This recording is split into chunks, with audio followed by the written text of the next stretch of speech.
Joining us now is legal analyst Lisa Green. Hi, Lisa. Morning to you. Good morning. Just to be clear about what's going to happen today, it's not about his guilt or innocence. It's about a legal issue, a resentencing, and he's expected to be resentenced to life in prison. Well, that's right. There's no change in the evidence that brought the conviction. The change here was that the death penalty was deemed to be unconstitutional because jurors were struck from the panel. A court looked at that and was stunned that that happened. So Peterson no longer on death row, but his guilt or innocence, that remains the same today. And so he's expected potentially to make a statement to the court if the judge allows it. What's the purpose of that? Is that a legal purpose or is it more of a kind of a public relations purpose? Well, for Peterson, it's an opportunity to reset the narrative. That may not matter today at the resentencing. It would matter a lot, Savannah, if he had the opportunity for a new trial. Well, let's talk about that because that's a separate issue, but that's coming as well. That's on the docket. There's controversy over one of the jurors in the original case and whether or not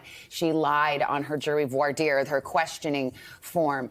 When you look at that issue, do you think it's likely that he would be granted a new trial? I mean, it's possible, but it's not likely because the bar is set so high. Courts don't want to overturn verdicts, and defendants routinely raise all sorts of objections. That's their right. But for the court to have to overturn this verdict, they're going to have to find what's called prejudicial misconduct, not just the possibility of bias, but actual evidence showing that this juror essentially intended to reach a certain unfair result. And do they have to show to get a new trial that but for this misconduct, there might have been a different result? Well, they have to show essentially that this juror went in with a mission, and the mission was to, notwithstanding the promise to be fair and impartial, did something else. That's a pretty high bar. Yeah. So Laci Peterson's family also is expected to be in the courtroom this morning. Will they be permitted an opportunity to address the court and address Scott Peterson? They'll have an opportunity to speak.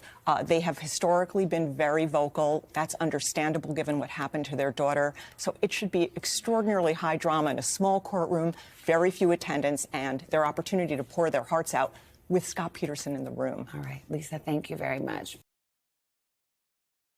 Hey, thanks for watching our YouTube channel.